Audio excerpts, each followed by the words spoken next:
Salut à tous, bienvenue dans ce tuto où vous allez apprendre à utiliser tous les outils Sweet'Home 3D et vous allez avoir une présentation rapide de ce logiciel et de ses fenêtres. Donc comme vous pouvez voir, j'ai ouvert l'interface de Sweet'Home 3D, je me retrouve avec 4 fenêtres. Une où j'ai des noms, donc bureau, chambre, cuisine de pièces, divers, extérieur, portes et fenêtres, d'objets. Donc en appuyant sur plus, on peut voir que ces dossiers contiennent des objets que l'on pourra déposer. Donc par exemple, ici un bureau comme une bibliothèque de 80 x 198 sur un plan en mètres, partant de 0 mètre jusqu'à autant que vous voulez quand vous vous déplacez avec le curseur. Donc ici j'ai ma deuxième fenêtre, donc mon plan de 0 à 10 mètres comme je viens de dire. Ici j'ai une autre fenêtre, c'est mon plan 3D. Donc en appuyant sur le clic gauche de la souris et en faisant piloter mon pavé tactile ou en déplaçant ma souris, je peux déplacer ma vue autour de mon meuble ou de ma maison ou de mon garage, comme ici nous allons en construire un. Ici j'ai une quatrième fenêtre très importante où on me dit la largeur, la profondeur et la hauteur.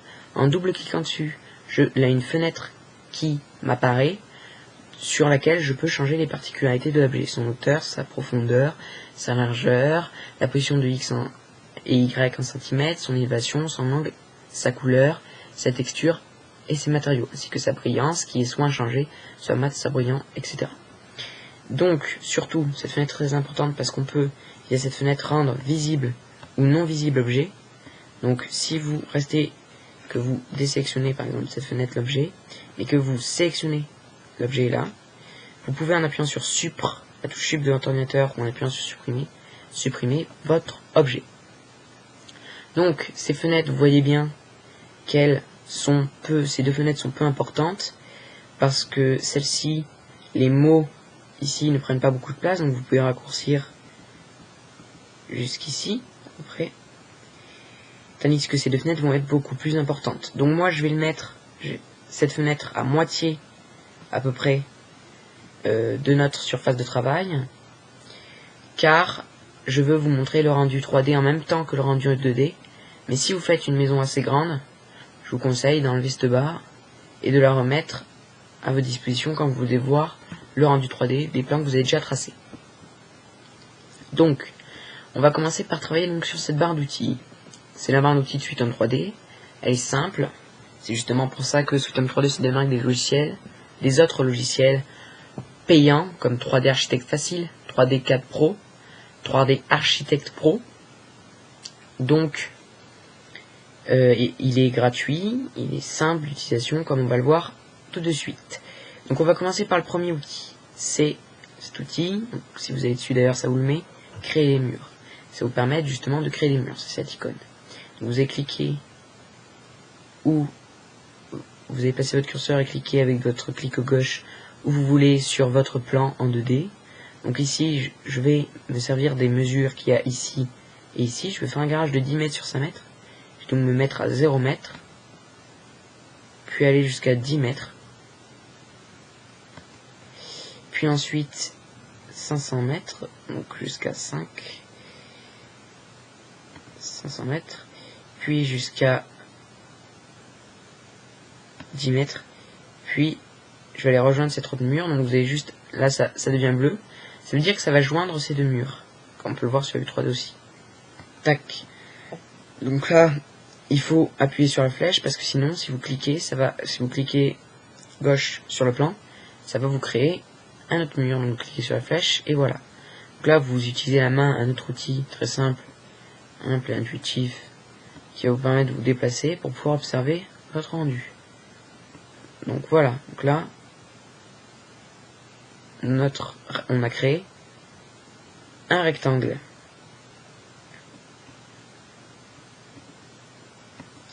Donc on va le sélectionner, on regarde la vue 3D, et on remarque qu'on a un petit défaut.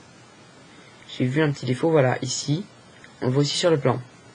Donc pour corriger les défauts, l'interface de Sweet'Home 3D vous permet de déplacer les murs, comme ici, jusqu'à ce que ça fasse un rectangle précis, comme ici. C'est très simple. Et c'est pour ça que oui, que SweetHome 3D concurrence d'autres logiciels. Si je prends ce mur que je le mets là, ça va vous laisser un trou. Tandis que si je prends ce mur et que je le mets là, ça va automatiquement vous créer un rectangle. Donc ensuite ce mur, pour lui donner des propriétés, je vais cliquer, double-cliquer dessus. Donc là, on voit qu'il y a une fenêtre qui m'apparaît, donc une fenêtre qui s'appelle modifier mur. Donc c'est exactement ce que nous allons faire. Nous allons modifier le mur. Donc son point de départ et son point d'arrivée, on n'en a pas trop besoin, je ne vais pas vous en parler parce que ça met un peu de temps, mais c'est pas très compliqué à comprendre. Ce que vous allez souvent utiliser, c'est distance entre les points en centimètres. Ici, c'est 100 cm, c'est-à-dire 10 mètres. Ensuite, vous avez, donc si j'aurais par exemple voulu mettre 500 mètres ici, 5 mètres, excusez-moi, ici, j'aurais mis 500 cm, etc. Là, je vais laisser comme ça parce que j'ai envie de le faire comme ça. Donc ensuite, j'ai deux carrés. Un qui s'appelle côté gauche et l'autre côté droit. C'est le côté gauche et le côté droit dont j'ai sélectionné, c'est-à-dire ici, mon mur. Donc c'est pour, si j'ai par exemple envie de donner une couleur à mon mur, j'ai un mur, mettons, que je veux, que je ne suis pas sûr de construire, mais que j'ai envie de construire et que je vais montrer à l'architecte, pour lui demander son avis, ben, si j'ai envie de le mettre en rouge, je vais aller ici, et on voit qu'on peut voyager entre trois palettes de peinture, celle-ci, qui est quand même très précise.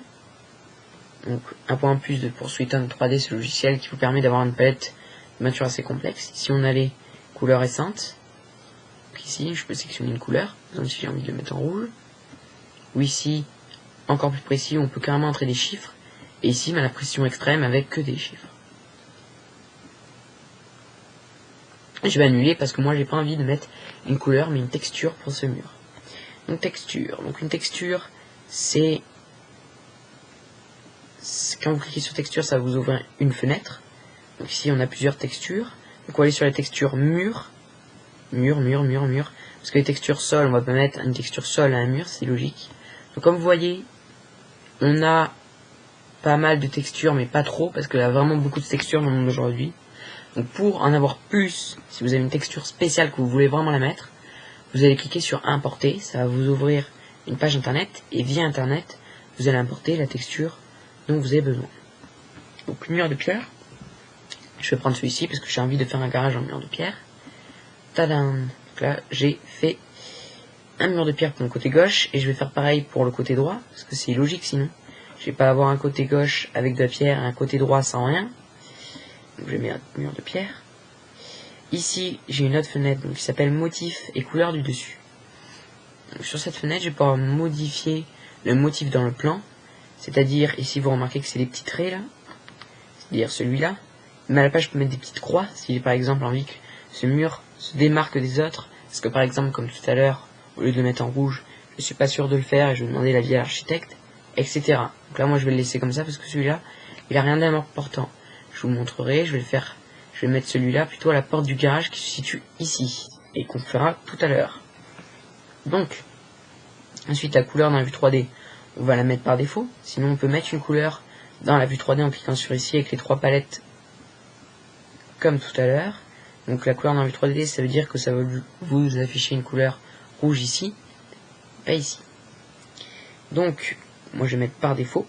Voilà. Ensuite, vous avez la hauteur. Donc soit vous décidez de faire un mur rectangulaire comme ici pour mon garage, et vous pouvez régler sa hauteur en centimètres, c'est souvent ce que vous allez faire. Donc ici un garage c'est plus haut, donc 300 cm, c'est-à-dire 3 mètres. Soit vous décidez de faire un mur incliné, dans ce cas vous cochez la case mur incliné, et vous pouvez régler une hauteur de départ et une hauteur de fin. Par exemple, vous créez un établi que vous voulez faire, avec lequel vous voulez faire un mur incliné. Pour laisser la place à faire une charpente et mettre du bois. Là vous allez faire un mur incliné, avec une hauteur de départ et une hauteur de fin. Ici, on fait un mur rectangulaire. On va cocher mur rectangulaire, on va mettre une hauteur de 3 mètres, c'est-à-dire 300 cm. Ici, on a l'épaisseur et son secteur angulaire. Son secteur angulaire, on n'en a pas besoin, et on en aura rarement besoin. Si vous voulez faire une maison spéciale avec un coin, par exemple rond, une maison un peu plus médiévale, avec des coins ronds, vous pouvez régler le secteur angulaire pour ceci. Donc là, moi, je vais seulement mettre une épaisseur. C'est beaucoup plus épais un mur de garage. Je vais mettre 20 cm. Et là, je vais cliquer sur OK. Et on va voir que ça m'a créé un mur en pierre du côté gauche comme du côté droit, de 20 cm d'épaisseur, comme on peut le voir comparément aux autres qui sont très fins, et de 3 mètres, comme on peut le voir comparément aux autres qui sont moins hauts. Maintenant, je vais répéter ceci aux autres murs. Donc, je vais double-cliquer dessus. Puis, je vais mettre 500, parce que je veux que ce soit 500 cm la distance entre les deux points. Donc, je vais aller plus rapidement là, parce que vous avez compris. Donc, mur de pierre, OK. Texture, mur de pierre, OK.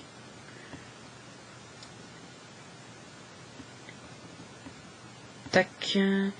Donc lui, motif dans le plan, on le laisse comme ça, pas de couleur sur le motif. 300. Et surtout 20 cm d'épaisseur. Là, je vais cliquer sur OK. Tac, j'ai un deuxième mur qui va apparaître. Donc ici, je vais modifier celui-ci. Distance sur les points 500, c'est bon. Motif dans le plan, c'est ma porte de garage. Donc je vais le mettre comme je voulais, celui-là, pour bien le démarquer des autres. Hauteur 300, épaisseur 20.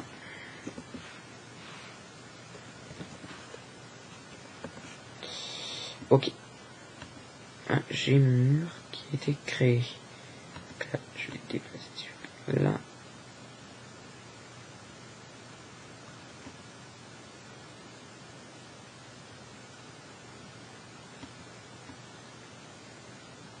Voilà, donc on peut déplacer le mur et en avant à vue dans l'espace comme ici pour bien joindre les murs. Parce que quand vous mettez le mur ici, System 3D va utiliser une fonctionnalité automatique et tac, ça va automatiquement vous ajouter ce mur à l'autre. Si on regarde sur le 3D, ça vous l'aura ajouté.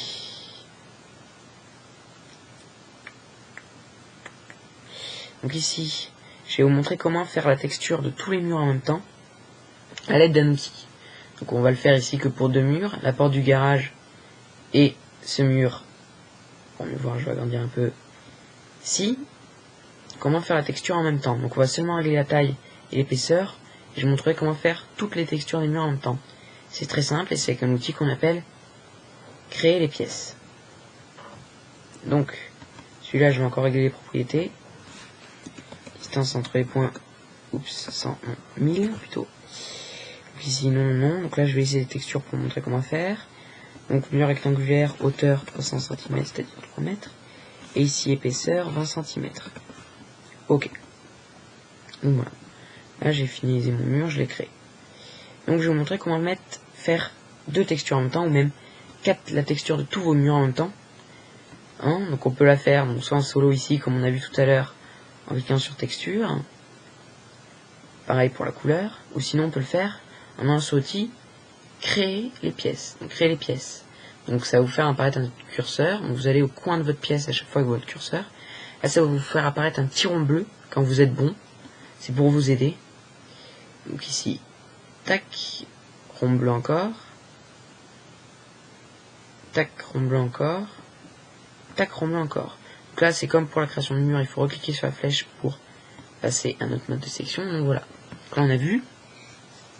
Très intéressant. Ça vous met directement le mètre carré de votre pièce. Comme ça, vous n'avez pas besoin de le calculer avec des calculs mathématiques, etc. C'est très simple, très rapide. Voilà, encore un point bon pour System 3D. Ensuite, vous pouvez double-cliquer sur cette mesure. Ça va vous faire apparaître une fenêtre qui s'appelle modifier la pièce. Donc vous pouvez lui donner un nom, comme ici, garage, et qui va apparaître sur votre plan, donc ici garage, et vous pouvez donner une texture au plancher. Ici je vais donner, donc on va aller sur texture sol, et on va donner une texture de carreau en pierre. Tout va être en pierre. Une texture pour le plafond, j'en veux pas, et une texture pour les murs. La texture des murs, si on met mur en pierre, tous mes murs, celui-ci, celui-ci, celui-ci et celui-ci, c'est pour ça que je vais vous montrer ça, vont être des murs de pierre. Tac, je clique sur OK. Voilà. Ah, j'ai pas réglé le côté gauche. Donc, murs autour de la pièce, donc voilà, donc ils sont tous, et c'est que les murs autour de la pièce. Donc en gros, il faut quand même régler le côté gauche. Donc ça vous permet de donner une texture à tous vos murs à même en un seul coup à l'intérieur.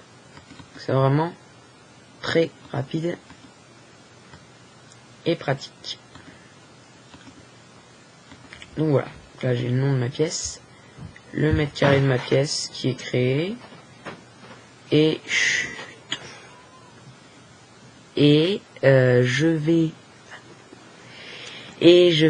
donc utiliser un autre outil qu'on appelle créer les cotes. Donc je vais créer des cotes, c'est-à-dire que je vais créer une cote automatique en me plaçant avec mon curseur sur le plan 2D n'importe où. Par exemple, si j'ai envie de créer la cote automatique de ce mur, je vais double-cliquer et je vais agrandir pour avoir ma cote. Puis si j'ai envie d'avoir la cote intérieure, donc je vais aller ici, je vais double-cliquer et je vais agrandir. Donc c'est un rectangle, donc j'ai envie de faire ces cotes aussi. Ces cotes aussi, donc je vais cliquer sur ce mur, double-clic, on avance. Ici pareil. Voilà, comme ça j'ai mes deux cotes de mon garage. Donc je vais resélectionner la flèche parce que sinon je vais faire que créer des codes comme tout à l'heure. Ensuite, on va utiliser un autre outil. Donc j'ai envie d'ajouter des textes. Donc je vais ajouter un texte, oui. Porte qui s'appelle porte du garage. Donc, je vais mettre un nom, porte du garage. Donc voilà, donc ce outil texte va nous permettre de nous faire apparaître une fenêtre qui s'appelle ajouter texte et qui va nous permettre de faire apparaître un texte à l'écran et en cliquant sur la flèche sélectionnée de pouvoir voilà, déplacer ce texte. Donc ici par exemple j'ai envie de le mettre au milieu et en allant sur cette petite flèche qui pivote, ça va nous faire apparaître un signe pivoté que vous connaissez sûrement et ça va nous faire pivoter le texte. Ensuite si j'ai envie de le redéplacer plus en avant et si j'ai envie de le mettre en gras, on va pouvoir aller dans ces outils texte, par exemple ici pour le mettre en gras ou en italique. J'ai envie de le mettre en italique. Voilà, comme ça j'ai créé un texte, porte du garage. Donc ensuite, on va maintenant ajouter des objets via cette fenêtre comme tout à l'heure. Donc ici, porte et fenêtre, je vais faire la porte de mon garage. Donc je vais faire, vu que c'est un mur en pierre, pas une porte de garage moderne, mais une porte de garage ancienne. Je vais la mettre ici. Donc ici, vous voyez deux cotes apparaître, c'est les deux mesures que vous avez entre votre mur. Donc vous pouvez la régler comme ceci. Donc, voilà, ici je vais mettre sans, ça a peu d'importance ici, donc je vais le mettre comme ça. Et je vois donc un objet apparaître, son image, une petite icône, son image, ainsi que sa largeur, sa profondeur et sa hauteur, et s'il est visible ou non visible. On le voit aussi apparaître sur la vue 3D. Ah, j'ai oublié de régler, excusez-moi, la texture de ce mur, et donc ça me fait tout bugger. Voilà. Ça bug tout de même là. Voilà. Faut le mettre vers l'extérieur. Donc voilà, donc j'ai ajouté un objet. Donc j'ai 4 icônes. Très importantes. Je vais positionner comme ceci pour que vous puissiez voir.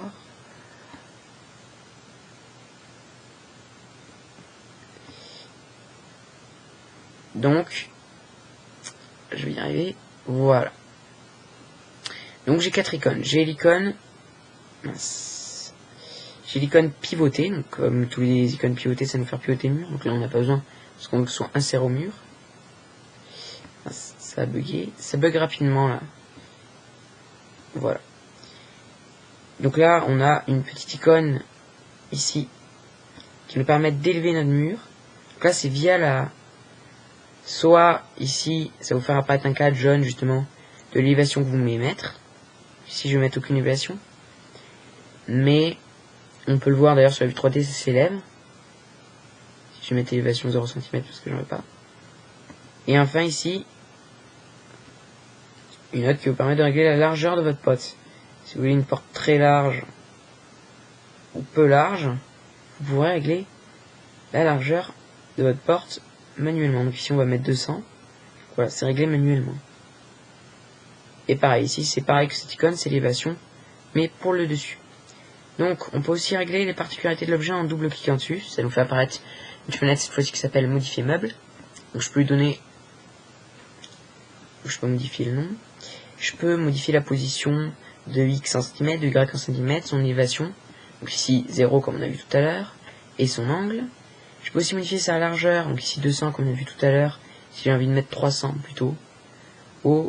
Ainsi que sa profondeur et sa hauteur. La profondeur c'est bon. Parce qu'il ne faut pas qu'elle soit plus profonde que le mur si on veut qu'elle soit bien insérée dans le mur. Vu que notre mur fait 20 cm, la profondeur doit être de 20 cm. Sa hauteur 220 cm, je vais mettre 250 plutôt pour bien laisser passer n'importe quelle voiture. Ainsi on peut aussi lui donner une couleur et une texture, on peut modifier son matériau. Pareil, si on n'est pas sûr de faire une porte de garage dans ce style ou de la positionner ici, on peut lui mettre une brillance. Donc ici elle est inchangée, mais on peut lui mettre mat ou brillant. Donc ici on va mettre à changer parce que je veux qu'elle reste comme ceci. Donc voilà, ici on peut régler visible ou non visible, donc on va mettre visible. Ok, là j'ai ma porte de garage qui, là ça bug un peu, a été créée.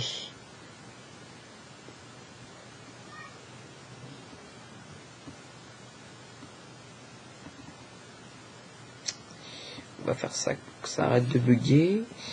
21 cm, voilà, comme ça va arrêter de bugger, ça va mourir sur tout le paysage. Voilà.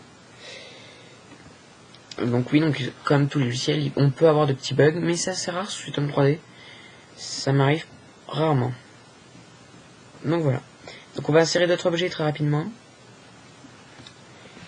Donc une fois que vous avez compris l'insertion d'objets, vous avez un peu tout compris. C'est pas très compliqué à faire. C'est un simple cliquer déposer. Donc ici je vais laisser la place pour des prises. Je vais vous montrer ce qui est bien, c'est que moi j'ai pas les objets par défaut de Suitom 3D, j'ai des objets par défaut plus les extensions. Par exemple, bureau, vous avez que une quinzaine d'objets. Moi j'en ai beaucoup plus. Parce que j'ai des extensions qui sont ici. Donc contribution, lookup residence, copia et trees.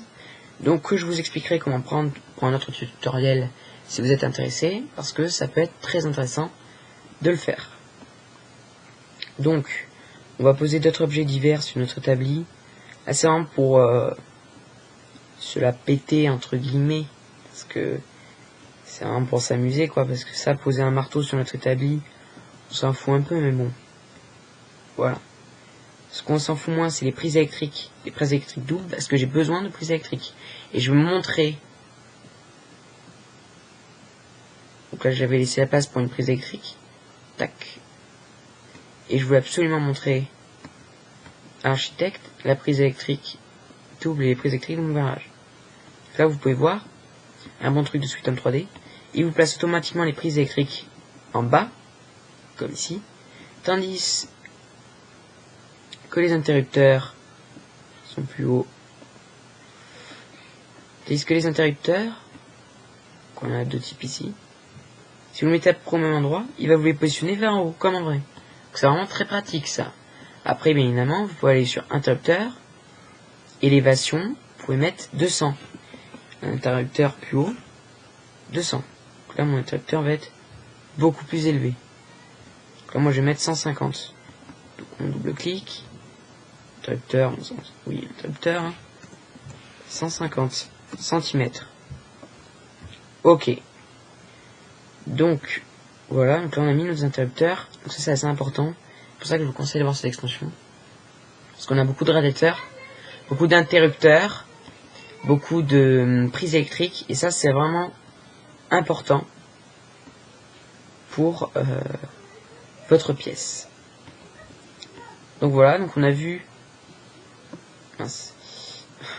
beaucoup d'outils de System 3D, tous les outils de cette barre, sauf ceux-là qu'on abordera dans un autre tutoriel. Sinon, ce tutoriel sera un peu trop long. J'ai pas envie de vous assommer la tête avec un tutoriel trop long. Donc voilà, donc on a vu comment utiliser tous ces outils, si je résume, et comment cliquer et déposer des objets, modifier leurs particularités dans cette barre, les rendre visibles ou non visibles, etc. Merci à tous, au revoir, merci d'avoir regardé ce tutoriel.